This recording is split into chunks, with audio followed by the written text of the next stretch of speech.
So first of all, almost a week ago, made bread. Now, I don't know if you guys remember, but right at the start of sort of the European coronavirus, I went away for a weekend because it was an emergency and I had to, and I didn't want to go, but I had to. And when I went, there was this one person who had baked fresh bread and it was the most delicious bread. So naturally I asked for the recipe and I was gonna make it sort of the next week. My original intention was to make it over the Easter break. And then coronavirus happened and I knew I was gonna be maybe stuck in England, so I thought maybe I'll make it during coronavirus. I don't think I was the only one with that thought from what I've heard. I think a lot of people wanted to bake bread during coronavirus, but mine was sort of separate from coronavirus. It just so happened that it fell at the same time. So I bought all the ingredients I needed. I'm pretty sure I had everything. And then I came over here. And then finally the other day I just said, do you know what? I'm just gonna try and make it. So I did. The first issue I had, which was so silly of me, was that the recipe made for like 30 something people and my mum said, we don't need that much. And also we don't have enough flour and we can't get as much access to flour as usual, so please don't do that much. So I think originally my plan was to do 1/8 of the recipe and then I realized it was just too hard because it was 1 egg, I think.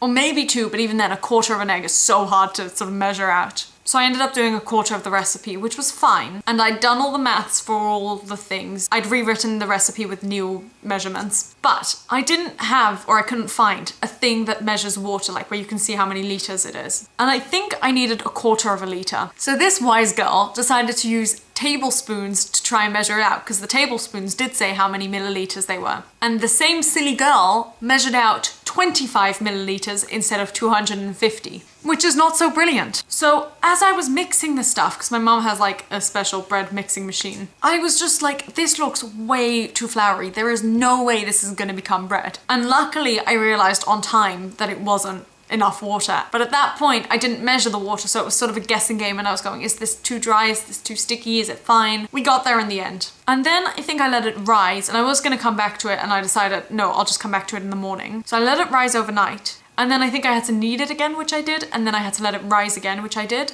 And then I made them into little rolls. And then I sprinkled some sesame seeds on them and put them in the oven. They looked and tasted surprisingly good, but they weren't quite what I was aiming for. So either this weekend, next weekend, whenever, I'm gonna try and reattempt it because I want to perfect this recipe. I want it to be really good by the time I get back to England so I can make it for everyone when I get there. And I am so not naturally a cook or a baker. Nothing ever goes right in the kitchen for me. So the fact that these actually turned out edible is already a miracle. So I'm happy enough with that at the moment. That's it for this video. It feels very interrupted, so I'm thinking maybe it's not actually as long as I think it is. It feels like I've been filming for maybe 10 minutes, but it's probably only gonna be like a 2-minute video. Ah well, I do have more to talk about, but I will bring those to you tomorrow.